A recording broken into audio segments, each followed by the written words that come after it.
Friday. I missed you. I wanted to come on and send a little love. Put a little love in your heart and the world will be a better place. Hi, how are you? How was your week? Tell me something in the chat. How was your week? How are you feeling? How are you feeling about Thanksgiving next week? I know that it can be a mixed bag of a lot of things. I once heard a quote from the Dalai Lama's Twitter. So I don't know if he actually tweeted this himself or if there was an assistant involved, but it said, if you want to know how enlightened you are, try going home for Thanksgiving. And I said, that makes so much sense. So first I just want to say, it can bring up so much stuff, the holidays, right? I was just talking last night to my sister-in-law about how my husband and I were first dating around my birthday, which my birthday falls on Father's Day, June 19th. And I was just telling her last night that our first Father's Day together was my birthday. And my husband's dad passed when he was little, and my parents have been divorced since I was little. And so Father's Day is complex, and holidays can have all kinds of pieces. And I just want to hold that. I think we all grew up watching those movies and wanting to jump through the screen and like sit in that house next to the fire with all those people. And I just want you to know that whatever color or shapes your holiday has, you're just not alone in that. And we often compare our behind the scenes life to some picture, and we don't really know, right? And here's the thing, guys. This week I had Dr. Amishi Jha on my podcast, who I love. I highly, highly recommend that you go follow her. Her new book is called Peak Mind. She was just on Joe Rogan recently. She's been doing like the circuit. And thank you guys for all your sweet comments and your hearts. I appreciate you so much. And you know what she was telling me? She's a neuroscientist. She has a lab at the University of Miami, and we talked about our life and making our life magical, exquisite, beautiful, a life that we love, a life that feels good. And you guys have all heard this quote, right? A happy life is a string of happy moments, right? But here's the thing that Dr. Amishi said to me. She said, our attention, right? Because she studies the brain and mindfulness, and she's a neuroscientist. She said, our attention, we've lost it. We've lost our attention. What does that mean? It means that we're constantly being pulled in a million different places, right? There's so much stimulation. You've got all these notifications on your phone. You've got work. You've got your kids. And we've created this culture where there's not a lot of pausing. There's not a lot of attention on this moment. And also what happens is the brain just gets this prefrontal cortex, I know that sounds like so not sexy, but it gets super heightened and super aroused and just keeps going and going and going. And then there's nothing there. There's no present moment there, right? And so she said so beautifully that we sort of learn with using mindfulness how to sort of take out a flashlight and focus the attention, and choose intentionally where to focus the intention. And I think that's such an important thing, right? And so what I'm saying is, no matter what moment you're in, whether you're sitting in traffic or you're reading a book or your plans just got canceled and you thought you had something super fun to do, or you're trying on a pair of jeans, no matter what you're doing, you can choose to take the flashlight and focus in this present moment with whatever it is. And without an agenda that it has to be the sensational, over-the-top moment, if you let go of that and you just come here, right here, you come back right into this moment, you might notice that there's 149 shades of green outside. you might notice that it actually just feels good to be here, and that there's really no other moment you need to get to that holds your well-being. That there is an equanimity, there's kind of a peace, there's kind of a goodness, no matter what. And sometimes in the moment, you just notice that you feel frustrated, but by noticing it, it feels less frustrating, just by like naming it. So I loved having her on the show. And just to recap some other fun stuff, I had Brian Baumgartner on the podcast. Hi, Amy Tan. Amy Tangerine is here. I had Brian Baumgartner on the podcast today, who plays Kevin on The Office. Did you guys know that more people are watching The Office even today, November of 2021, than any other show that's on TV right now? More people watch The Office in its post days? I want to tell you something so beautiful that relates really to what I just said about being present. Brian told me that the entire cast, Jenna Fisher and Rainn Wilson and Steve Carell. By the way, do you know how special? I've had Jenna Fisher and Rainn Wilson now and Brian on my show, which is such a treat, such a treat. He said Allison Jones, who casted The Office, and Greg Daniels, who was part of the writing, directing team, they decided to do something that no one had ever done. Instead of casting pretty people and making pretty people the number one goal, they said, it's cool. It's fine if the people are pretty. That's okay. We're not against pretty people, but the first thing, the most important thing, is how present, how interesting and curious and interested the people themselves will be. How groundbreaking. And you can feel it, can't you? And so all of them in their auditions, they did the thing that nobody does. They showed up in the moment. I remember Jenna Fisher telling me that when she auditioned for The Office, she had this intuitive hit that instead of doing what she had always done, which was to blow her hair out straight and dress up and get her lashes done, instead of doing that, she had this hit that she would just go to the audition exactly as she is. So she didn't blow out her hair. She didn't put on a stitch of makeup. And she said, I'm either the stupidest person or I finally arrived home to myself. Let's see. So she goes to the audition, and every girl in the audition room is dressed to the nines. And she said to herself, I'm so stupid. I can't believe. Why would I do this? I'm so embarrassed. And she thought about leaving, but she said, you know what? I'm going in. So she goes in, and the story Brian told me is her audition was so fierce that she was the first person they say they could cast immediately. Like on seeing her, they're like, she's Pam, done. Like she was the easiest one to cast.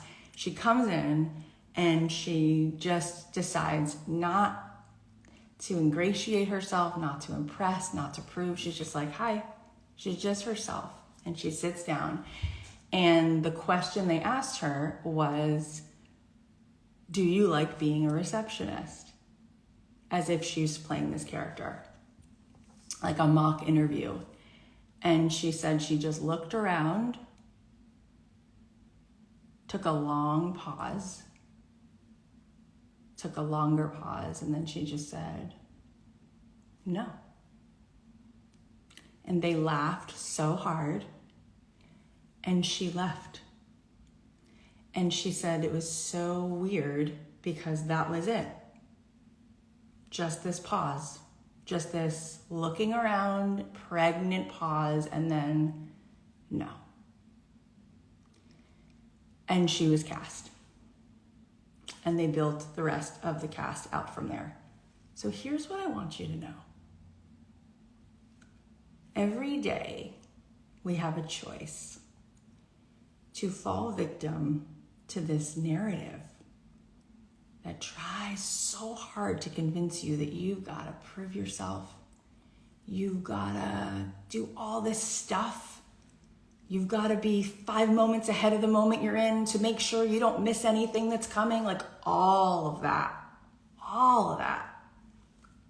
Or you can choose to really, really, really fully show up right here in this moment. And it's incredible how hard we make it, how much harder we make it than it needs to be. And I'll tell you one other beautiful thing that Brian told me.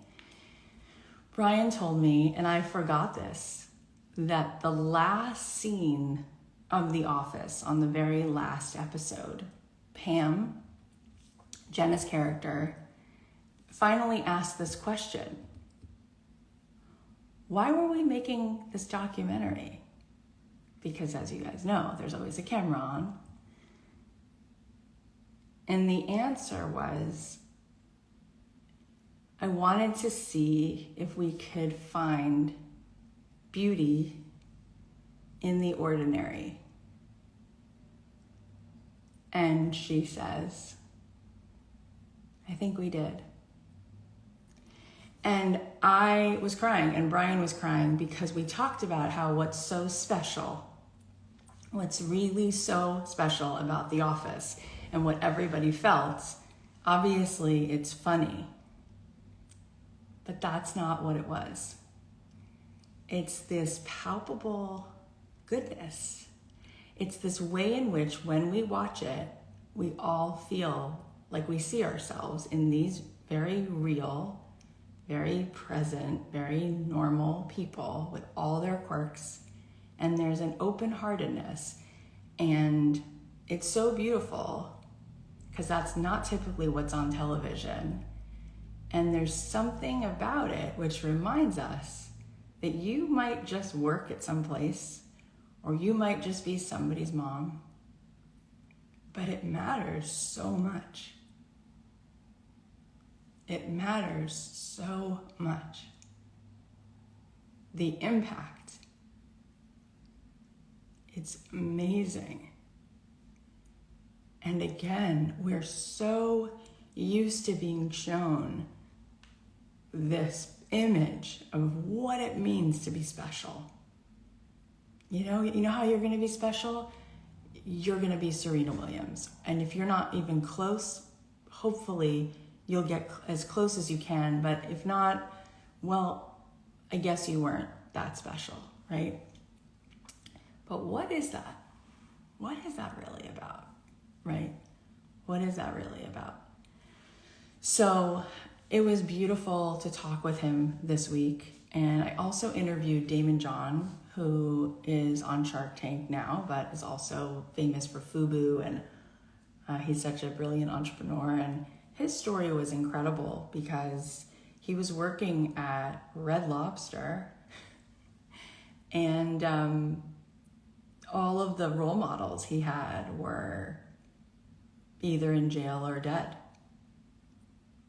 And he just made this decision, like, I know that that's not going to be me. And so he decided he saw this De La Soul video and he saw this hat that he loved and he's like, I'm going to make a hat. And he sewed these hats and he stood on the corner and he sold the hats because he figured out that the selling of a hat was about the story he was telling. Like, don't you want to embrace and embody what you love about hip hop? Like, he realized that the selling was in the story, and then he made 50 calls a day. He decided to make 50 phone calls a day. He grew that business to $400 million revenue and beyond and beyond. But we talked about the courage it took for him to make 50 calls a day when it wasn't comfortable. It's amazing how we don't feel we have a capacity to be uncomfortable. And that's really part of this whole thing, this whole conversation. That's the through line. Because if we could show up in the moment for whatever's in this moment, every moment is pregnant with something. Some moments have a little bit of sadness. Some moments are beautiful, so beautiful that they scare you. There's all kinds of feelings in the moment, but we run away from it and we go to the future, or we go to the past, because there's something where we don't really learn how to tolerate what's really here. But when we do, it's so satisfying. And we learn, like John Kabat-Zinn says, you can't stop the waves, but you can learn to surf. And things are as they are. And we can be with them just as they are. And that's such an important thing to repeat to yourself. Things are as they are, and I can be with them just as they are.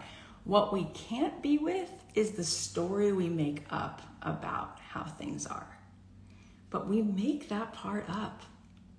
The moment itself is not the story. It's very different than that. So it's a practice. It's a practice. But it's incredible how all three of these conversations, which seem so not related, Brian Baumgartner, Damien John, Dr. Amishi Jha, you're like, what's similar about this? So much is similar. It's the courage to be here in the moment, and then the breakthrough, right? The breakthrough. So I want to tell you something also super exciting. So I've wanted for so long to sort of birth the thing that is the combination of all the magic that I have sort of like picked up on my journey, all the treasures. And so I'm doing it now. And in my link in bio, there's an application. You can also find it if you go to cathyho.com/ready. So I'm doing a application only program. And don't worry, there's other things that I do that are not this, but I want to tell you what this is. So we're going to take applications until December 15th, but I'm doing a program called $1 Million Vibe. $1 Million Vibe. Because you see, everybody craves abundance. And there's something about hearing like millions that just lights us up. And for good reason, right? Because we want to feel that infinite. We want to feel that there's nothing we can't taste. There's nothing we can't touch. That's a feeling of pure expansion, freedom. This feeling of I don't have to think about it. I can just go to Paris next week. I can just take my friends to dinner. I can just sign up for that incredible week-long Vipassana retreat or whatever it is. We want that feeling where there's no resistance. It's all in this flow. We're in this full expansion, right? And that comes up. We get that vibe when we think about having millions, right? We can then trade that millions, that paper. It's really just an energy we can exchange for bigger energy, right? More potent, more powerful, higher level, higher degrees of like really tasting the yummy power, the electricity in this life that's here. So that's good. And it is incredible. It's incredible to me how if you really knew me and you really knew and you really sat beside me and you watched, you would know that that is something I built and open. It's sort of like opening up the curtains to it almost. That's kind of how it feels like. It kind of feels like bringing in millions of dollars was like as if there was a window with a curtain, and eventually you just know how to open that curtain, and it's been there all along, and the light comes pouring through. So it's kind of like unlocking. It's kind of like finding the key to this portal that's been here, and you're there. It's really about tuning your reception. It's really as if the music is already playing and you change the dial. And when you change the dial, you hear the song and you dance.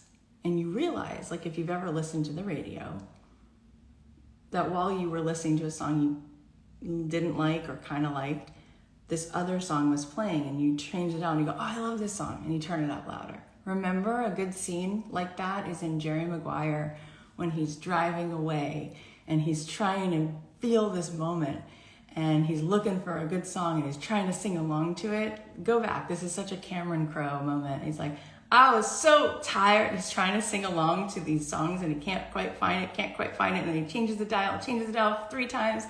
And then what's the song? What's the song he hears?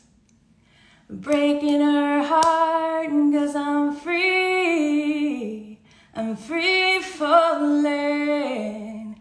Yeah, I'm free falling. And then he does his Tom Cruise signature, woo! You remember that scene? So that's it. That's how it is with stepping into the abundance that you so crave. That music is already playing, but you got to just change your station. That's it. So how do you do that? Well, the station we're listening to right now, it's playing so loud and it plays on repeat to the point where we don't even realize, we don't even have the awareness that we can change the station and we can't quite pick up the signal. Remember, here's another movie, Bill Murray in Groundhog Day. He wakes up every day. Dun, dun, dun, dun, I got you, babe, right? Like it's the same song every day. And after a while, he just is like, oh, shoot, I'm stuck here, right? Like that's it. And so what happens literally in the brain, it's in the brain and in the body, but we play that song. We just play the same song right in here all day, every day, thousands of thoughts a day. And then it kind of conditions our thoughts to be that way. It kind of creates these like patterns, and then that creates a certain vibe. And then we think that that's who we are. And then the people around us get used to that and they're like, oh, that's her personality. That's who she is. And then that personality is what's sort of creating over and over these grooves, these very predictable grooves in the patterns of your behavior. And then that behavior, it kind of tells you that your life is the results of that behavior. And then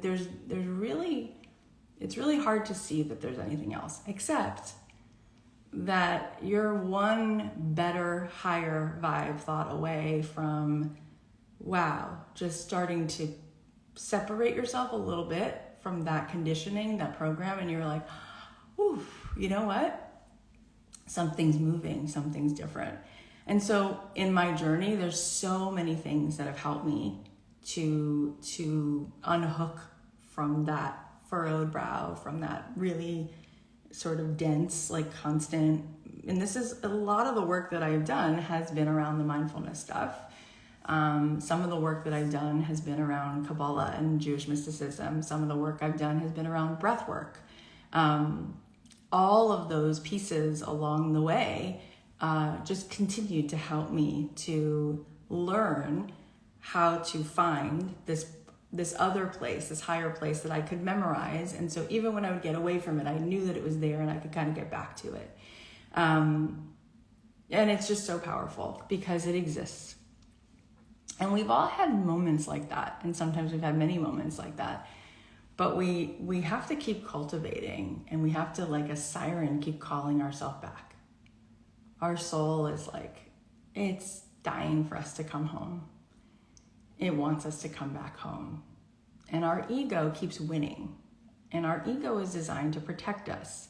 And so our ego is very, very connected to the environment, right? Your ego, when you're in fight or flight, your ego is just obsessed with the physicality of what's in front of you, the sounds, the smells, because it's all about where's the danger, where's the danger. And it's actually not good for our body. It's not good for our nervous system. I had Dan Buettner on the podcast last week. He is responsible for discovering the fountain of youth, really. He discovered that there's something called blue zones in this world. He's so brilliant. He's written several New York Times bestsellers. He worked for National Geographic for years. He's a scientist. And he found that there are 5 places in this world, on this earth, where people live into their hundreds. And they're living in their hundreds. They're riding bicycles. They're working at their jobs. And they're happy. And it's astounding. And in these 5 places where they have the largest number of centenarians, people who are in their hundreds, they have 9 things in common that they do in these 5 blue zones. And if you haven't heard his TED Talk, you should. It's important. And of the 9 things, the thing that gives them the longest lasting life is their meditation practices. Because when you meditate, when you come out of the fight or flight, you come out of the ego, you come out of constantly looking at the physical and the danger and the environment and matter. Everything's matter, what's here in this physical 2-dimensional world. When you come out of that and you go beyond that, right? You go somewhere bigger in here, you lower the cortisol in your brain that's feeding into your body. And what that does is it lowers inflammation, and every single disease we know is linked back to inflammation. So that cortisol hurts the body. So there's so much incredible science. And I said to Dan with tears in my eyes, how is it that you did this TED Talk that's been 5 million people, it's 5 million views, you've got 4 or 5 New York Times best-selling books, you have incredible data that is it's so stark, it's so easy to understand, and you put this out there so widely. Why are people not doing this? Like, why don't we get this? And it's because when you're hooked in, and you don't even know you're hooked in to the fight or flight, you don't even know you're hooked in to this, you're so in the loop, it's like you can't access. And so everywhere we go, we're being fed this. And people around us are living in that kind of egocentric 2D low vibe energy. And it's that after a while, you don't even know what that is. You're like, yeah, it sounds good, but how do I get there? So for years, I've been on this journey, and it takes courage, and it's so worth it. So I've gone to week-long meditation retreats, and I studied for 3 years at the Mindful Awareness Center at UCLA, taking classes there and sitting for hours and hours in meditation, and developed a practice, and then started to add things to my practice like breath work, and worked with so many incredible teachers. And so here's the thing, are you ready? So I'm gonna be bringing this to you guys. It's going to be application only, and it's going to be a 3-month program, and I'm gonna not only coach every single week and do what we call spotlight sessions, which maybe you've heard them called hot seats, but I'll be doing that every single week to help you shift, to help you notice, to help you find it, so that you stop thinking that the problem is a strategy problem, and you get it, and you understand, and you can get the flashlight on where it is emotionally stuck, where it is in the vibration, and we can shift it. And when you shift the vibe, your whole life will open up. You will call in the millions in every way. So fast.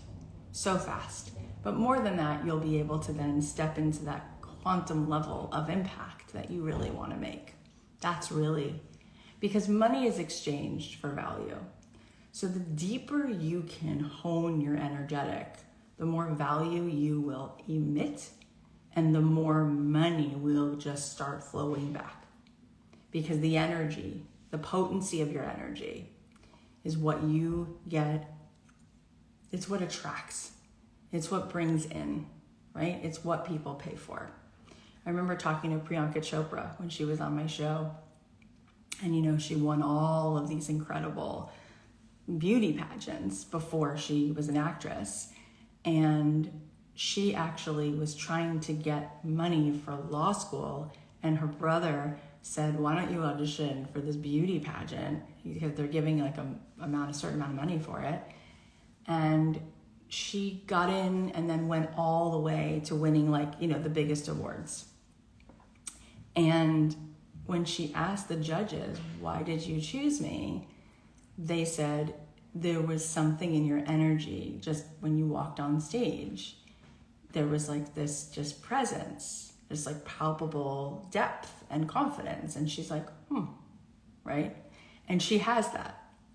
She has it. And it's like a light switch. How many times when I was a kid, when there was a light switch, did I try to put it in the middle? And you can't. It's on or it's off. It's on or it's off. It is or it isn't. There is no middle.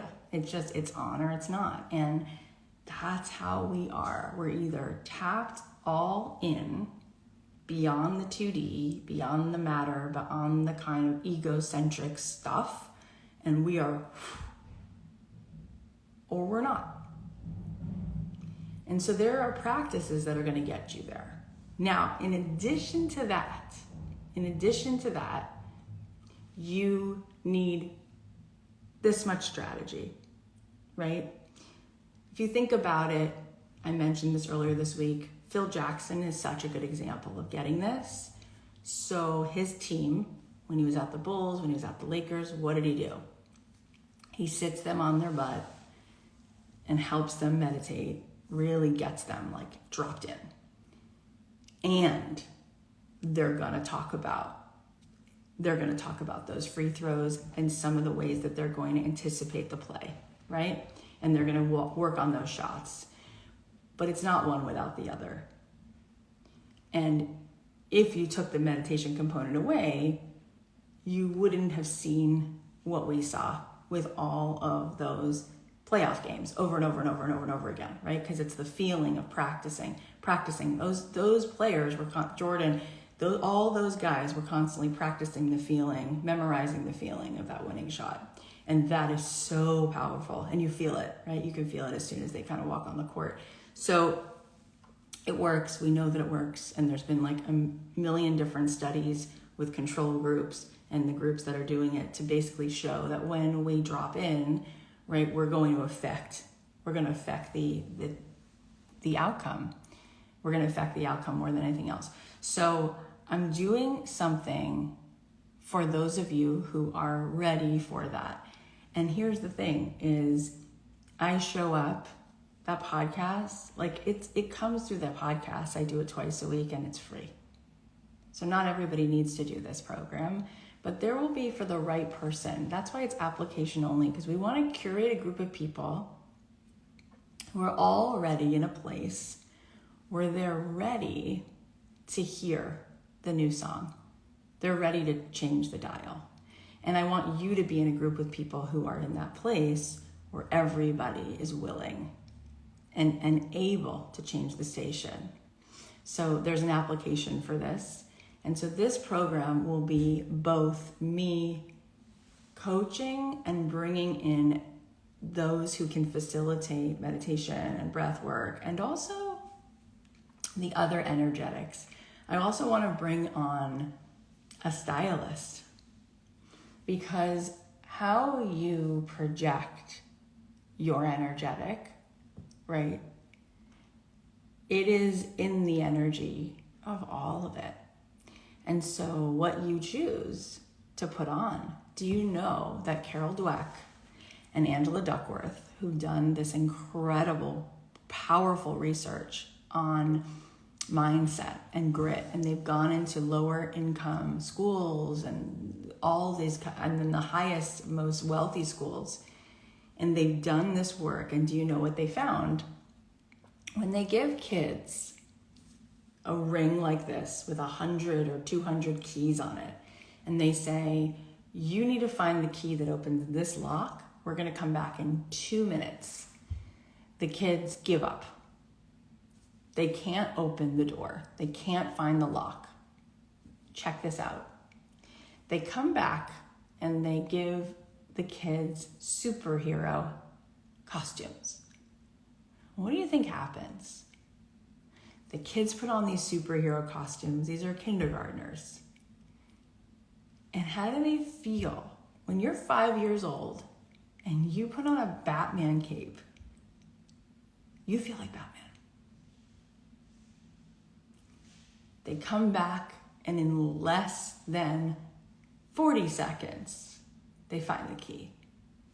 Because they tell themselves, I got this. This is who I am. So it's a combination of all the things that plug you into the truth. Help you access the truth. And Carol Dweck, she's at Stanford. Like, she is no slouch. And the research shows over and over and over and over again that if you help a child see a different version of themselves, and they do that in so many different ways, they just perform differently. There's also research that the mindfulness world has done, and Goldie Hawn is behind this now with her Mind Up program, that when they help kids learn how to be mindful, how to meditate a little bit, how to come into the moment, they find that something changes in the brain with these kids. It's their executive function. Executive function is like if you're sitting down and you're in 2nd or 3rd grade and you have to take a test.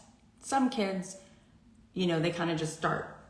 Other kids, they kind of like look over the test. They like make sure their pencils are next to them. They got a drink of water. They kind of like survey the moment and then they begin. That's an example of utilizing your executive function. Marie Kondo, she's got a lot of executive function. She like walks into a space. She's very present. She wants to hold each item. She wants to clear anything that's causing just a lot of bandwidth to leak and just minimize and just streamline. That is use of executive function. That's attention. That's presence, right? And we all know, you're watching Marie Kondo go through stuff. You know the beginnings of those journeys with her doing those organizing. If you saw her show, people are so dysregulated, having to take everything out of the closet and they have to look at it all, and it brings up all this emotional stuff and it feels heavy. And one by one, she's able to help everybody get present and attend to what's here and just put it where it belongs. Just put it where it belongs, which then gives you so much space, right? So that's where that comes in. So with kids, we learn that when they change how they view themselves and when they are able to heighten their ability to step in and attend to the moment, they soar. And so within a very short amount of time, Carol Dweck and Angela Duckworth both were able to show that these schools, no matter how they performed on test scores, if they changed the mindset, these kids would actually surpass any school. How amazing is that? So that there is no such thing as, well, you just didn't do well, you're never going to go far. No, it's really in the quality of attention, and it's in the mindset of how this child perceives themselves, perceives what's possible, and takes real inventory, right, on where they're actually at versus the narrative that's being projected onto them. Does that make sense?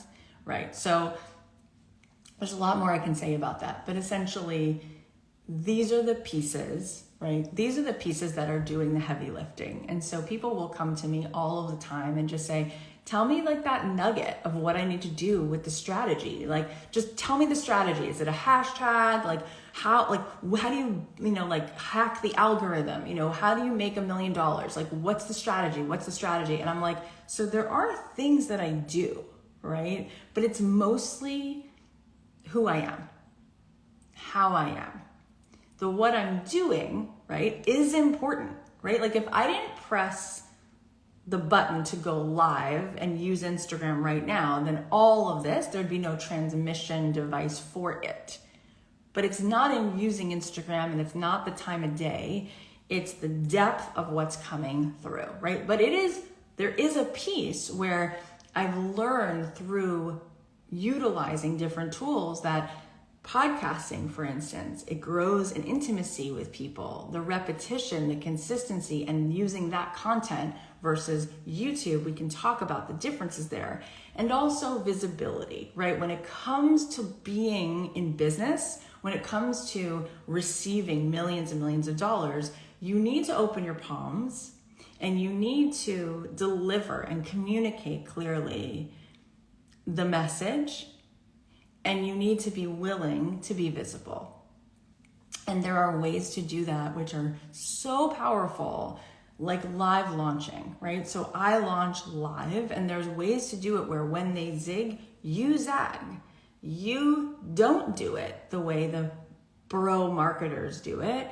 You utilize the tools, but you use the tool and then you bring the depth, the powerful energy. So I have been wanting to take people from 6 to 7 figures. I've been wanting to help people have the breakthrough, right? Because I've been able to do that for myself many, many, many times, right? In fact, it's now like several years ago that I made like my first $1 million. And I remember that being huge. Like I remember what it felt like.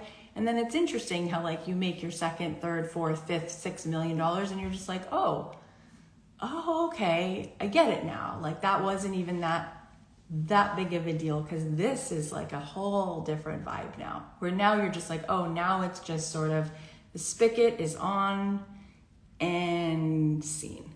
That's it. You kind of like shift into that. You are able to access that.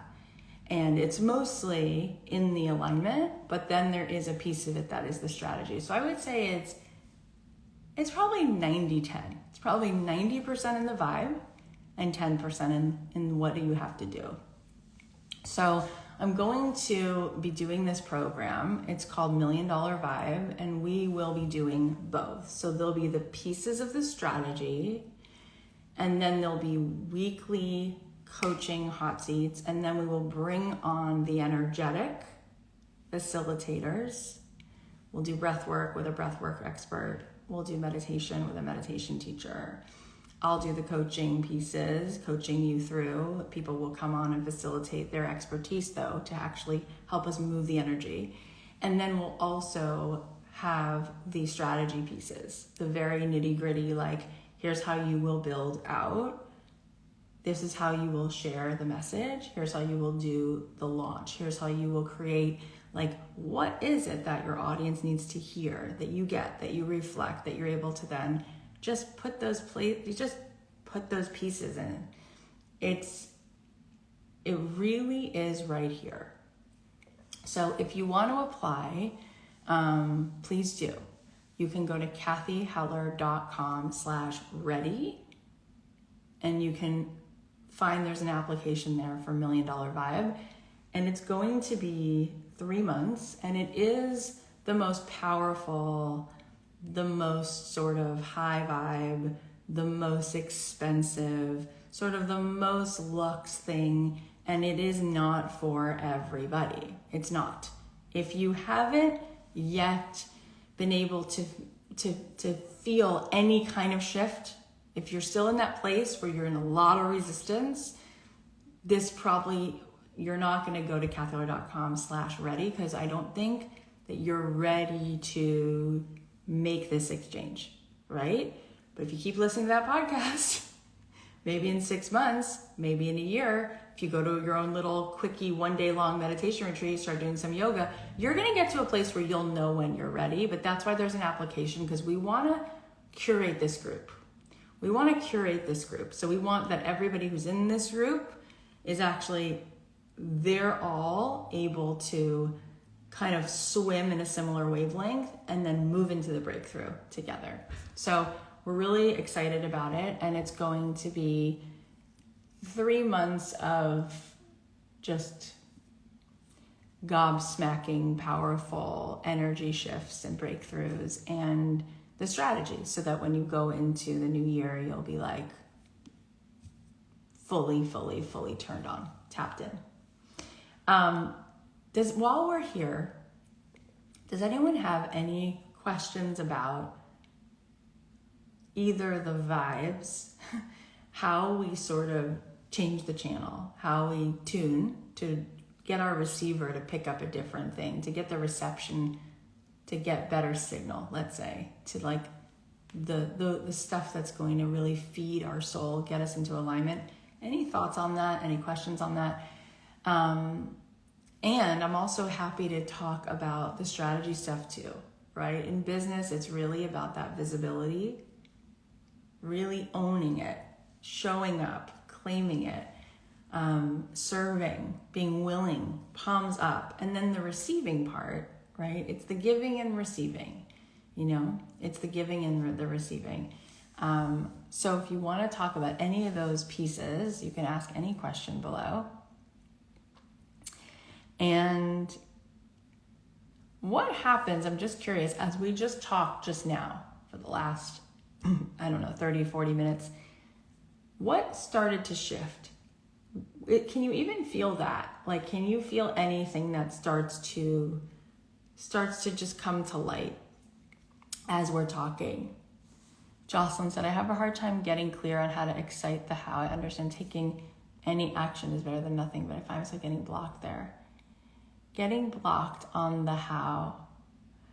Which part, taking action, which part scares you? I think that she said executing the how. Yeah.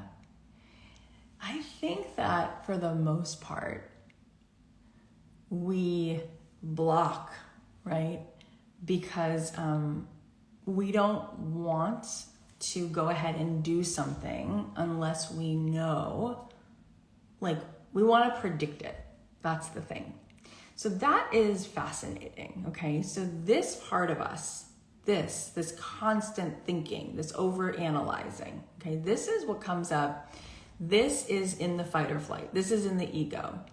And that part of us loves, the ego really wants to be in control. So what it's trying to do all the time is predict, because in the predictability, we feel a sense of certainty and safety, except that if you keep being able to predict it and you don't step into the unknown, you don't just surrender, you don't just start with the intention and allow the intention to create the effect.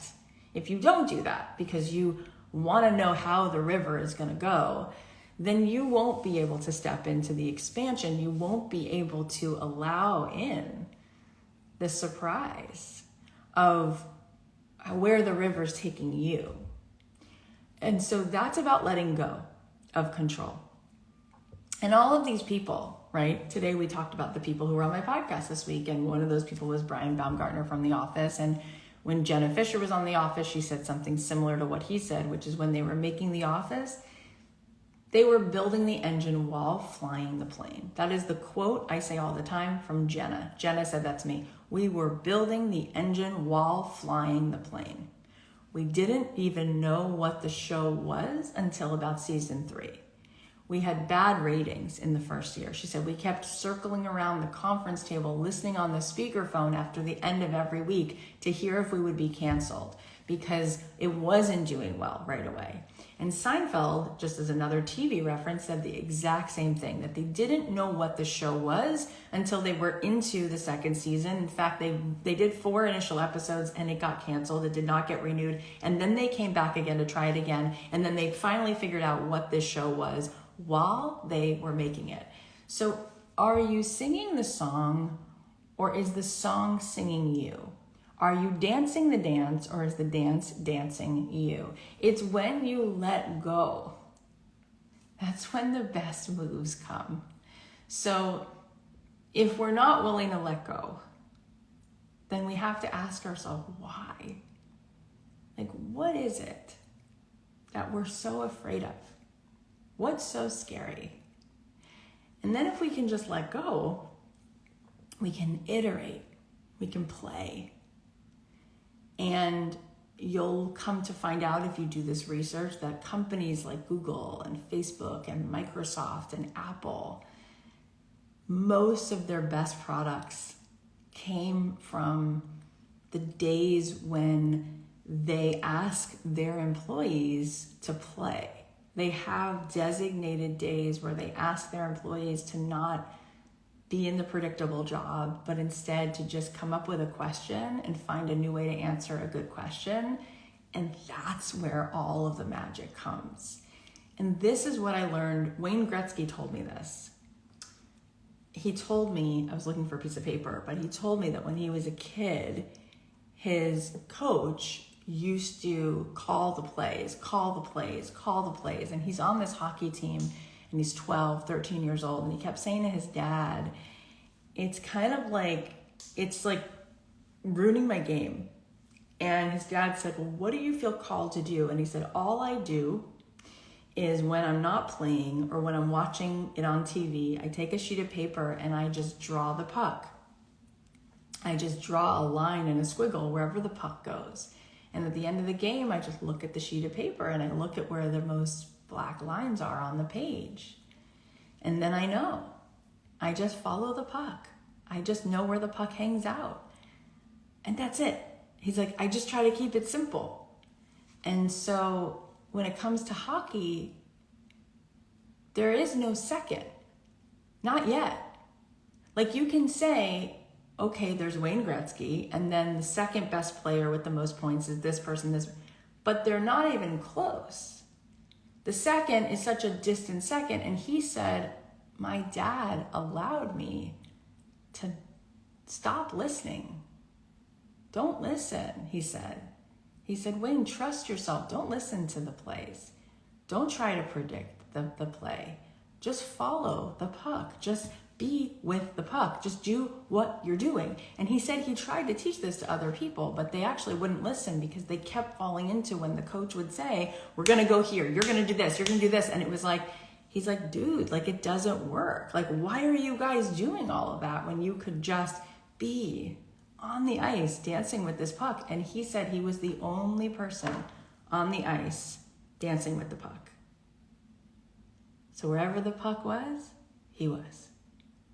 And it was a dance.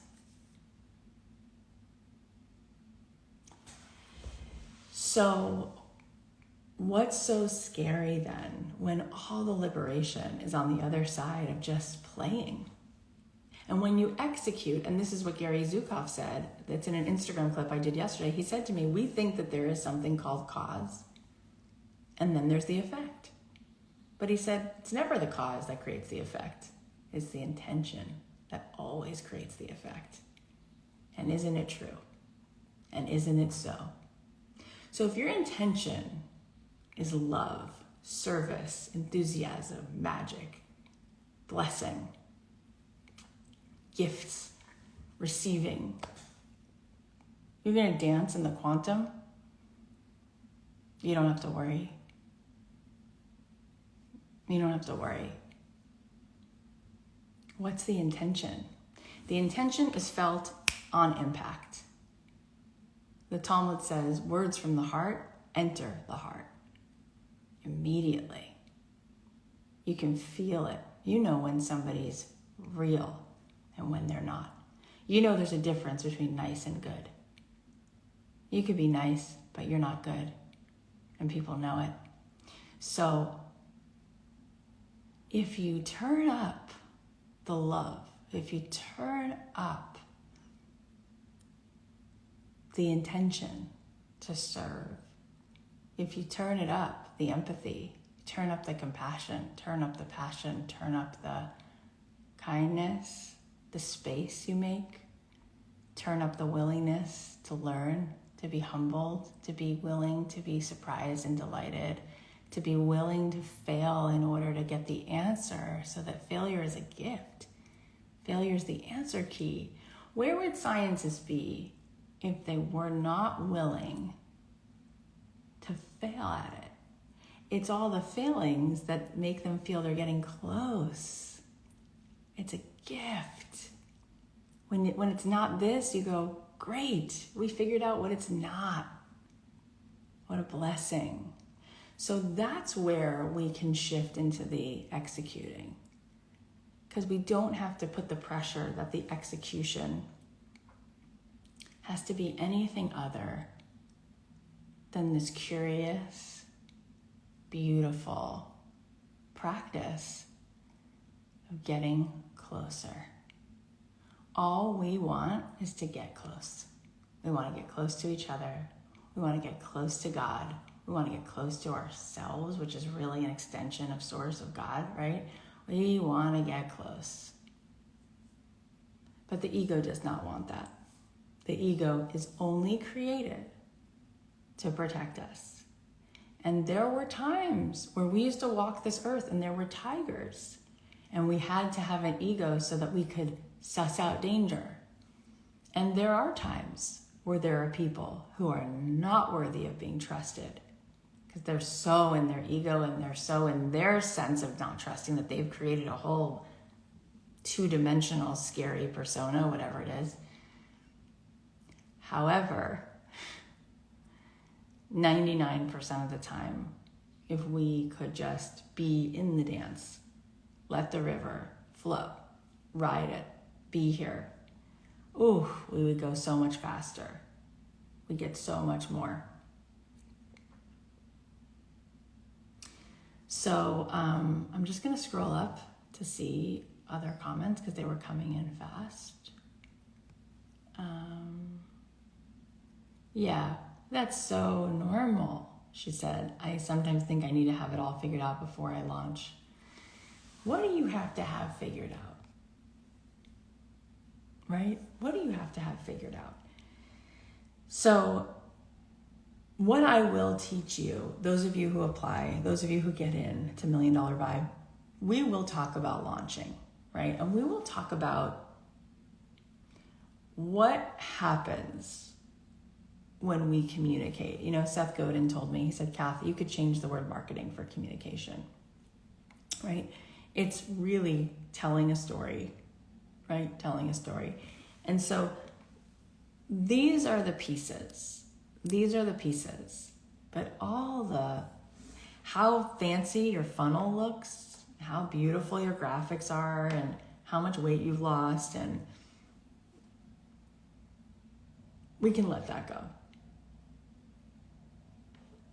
You know, it's amazing how there's such a goodness in people, and there's such a clear compass that we can like smell bullshit like miles away, and we know where the truth is. And I was thinking about how, like, if you look at American Idol, for all the years, you know, I only watched it the first few years, but think about the people who we would choose every year, right? Versus like the billboards of the models and all the people that get pushed out by like the machine of the media. And like human beings, who would we pick? We'd pick the vulnerable person. We'd pick the person with a heart. We'd pick Kelly Clarkson, Clay Aiken, Ruben Studdard, right? We pick these people who kind of goes back to what we said about The Office. There was just a realness, just a willingness to love and be loved. And when we see that, we light up like a Christmas tree. So the work in becoming who you are is really, really unbecoming. All those layers, all those things that are just not you, that are just in the way of you getting to be you. And then clearly learning how to let yourself find that spotlight and roll out the welcome mat to invite people to be here, to be loved by you, right? Ultimately, that's what you're selling. And that's the work. That's the work. And wouldn't it be beautiful if that's what we felt on everybody's platform? Everyone was using, let's say, social media to cast that glow. And we could feel people, let's say we could feel all those people giving that giving that love away really and truly, and being willing to receive people into their environment in order to help that person have that transformation, find that breakthrough, right? Which we're all just walking each other home, right? Isn't that what Ram Dass says? We're just walking each other home. So we got to get home, we got to find home, and all of those strategy pieces, there are pieces, and I do love it. I've developed over the last 5.5 years a launch method, which just feels so good to me because it's so about the intimacy. It's so about the authenticity. It's about you. It's not about your PDF. It's not about your slideshow. It's you and them, you and them. And so I have created a way for over 3 to 5 days for you to hold space for people and then clearly help them get what the promise is. You stand up, put yourself on the hook to show up for that promise, and invite them in. And there are so many little pieces to that strategy, but once you get it, it's kind of like driving a car and you're just like, oh, I didn't even think. I just got home. I wasn't even thinking. I just turned on my blinker and knew when to change lanes. You just kind of do it. So I want to teach you guys that high level nitty gritty strategy while also helping you really have this mindful, centered ability. And then you'll be able to do the strategy like nothing. So that's what we're going to do in $1 Million Vibe. I'm just curious, and I know this is a big question, but how many of you, whether in your entrepreneurial business or in your business, whether you're employed by somebody, how many of you, type a 1 in the chat, if you already have made 6 figures, right? I know we're talking about making $1 million, so I'm just curious if you've already experienced that, whether you work for yourself or someone else. Type a 1 in the chat if you've already experienced making over $100,000. If that's already happened, type a 1 in the chat if that's already happened. So I see a few of you saying that you have. And so we just want to kind of look at where we're at, right? Because whether or not, that's awesome. So this program, $1 Million Vibe, like there's an application, and we really want to call in at this point those of you who, whether working for someone else or working for yourself, one way or the other, you've already called in, you've crossed that 100K mark. Because once you do, whether or not you did it working for yourself or whether or not you did it working for someone else, there is a reality in you in this moment where you've been willing, you've been willing to receive at that level, period. You have communicated that, okay? And from there, you can get yourself from there. You can change the station. You're like 1 or 2 stations away from being able to call in your first $1 million. And if you haven't, then there is a little bit more of that energy work, okay? There's a little bit more of that energy work, but you can apply nonetheless. We're gonna look at everybody's application. How many of you, whether you've been working for yourself or for somebody else, have made close to that? Not yet that, but you've made close to that. And it's amazing what we do with this. It's amazing the trip we go on. But this really is, it's as simple as me picking up this bottle of water. We don't realize that we have made certain beliefs facts. And those facts feel like they become cemented in actual reality, and then we play accordingly. And we could just simply change the belief, which would change the behavior, which would then just allow us to just pick up this water. That's really ultimately what's happening with how much, if we're talking about money, we're talking about abundance, it's true about anything. It's true about the love in your life as well. It's whatever the belief is, we can change, and that belief can start to then become a new belief with new thoughts that starts to have new feeling, which starts to lead us to just a different awareness about what is. Like I say to people all the time, here's one. I say, the money's there.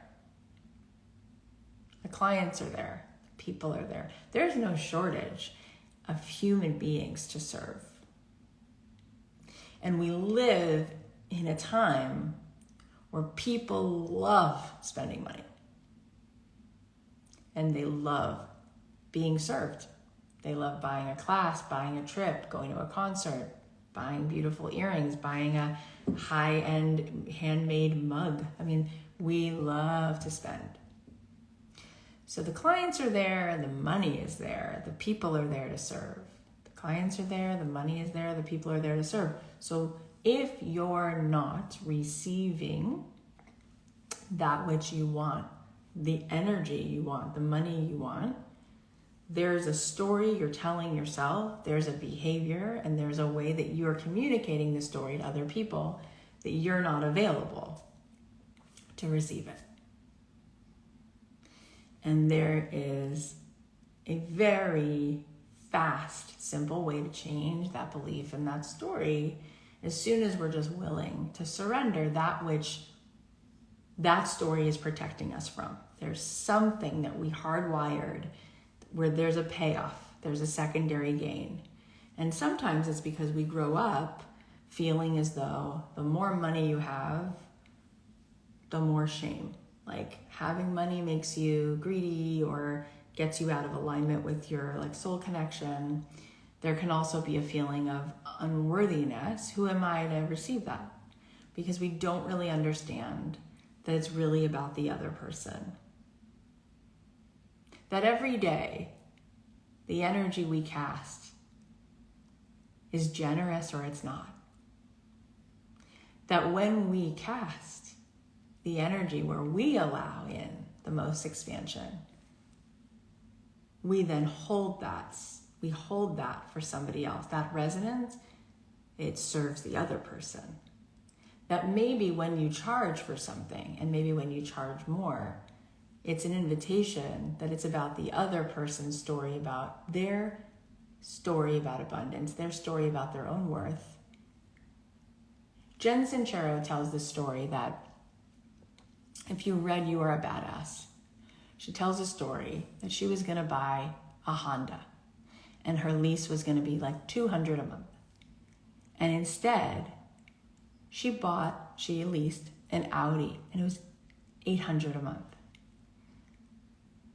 And when she did that, it lit this fire under her where all of a sudden that $800 payment, it gave her this incredible sense of what would I now do to make that $800? And it forced her to put her offer in the world, which was a gift. And from there, she never looked back.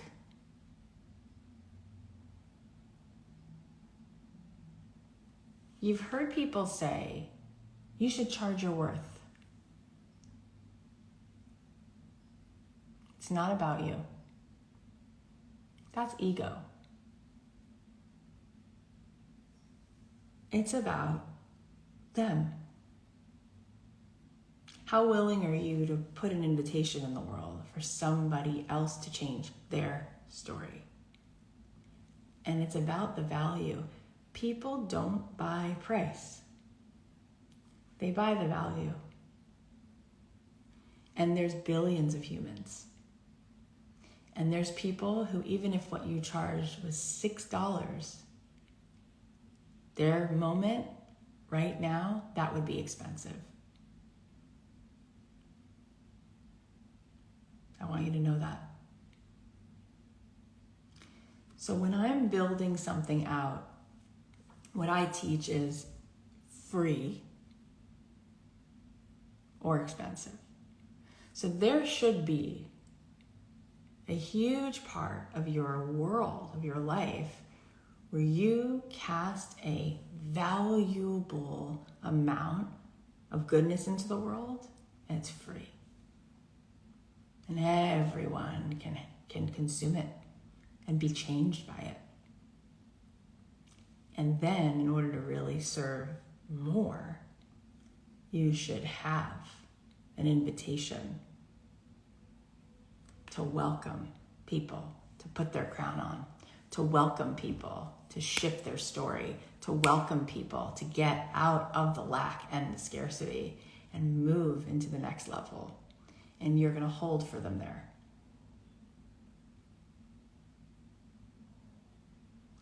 So I hope that that helps a little bit with some of the money stuff. There's more to talk about. If you want to join me for $1 Million Vibe, you do have to apply. If you don't get in this round, don't make a story about that. Everything is for us. Everything's a gift. But if you do get in, we'll let you know. We're going to take applications till the middle of December. And then we're going to start. It's 3 months. It's coaching every week from me. Hot seats, it is teaching you my launch, the whole method, the whole strategy, nitty gritty. But mostly, it's the $1 Million Vibe.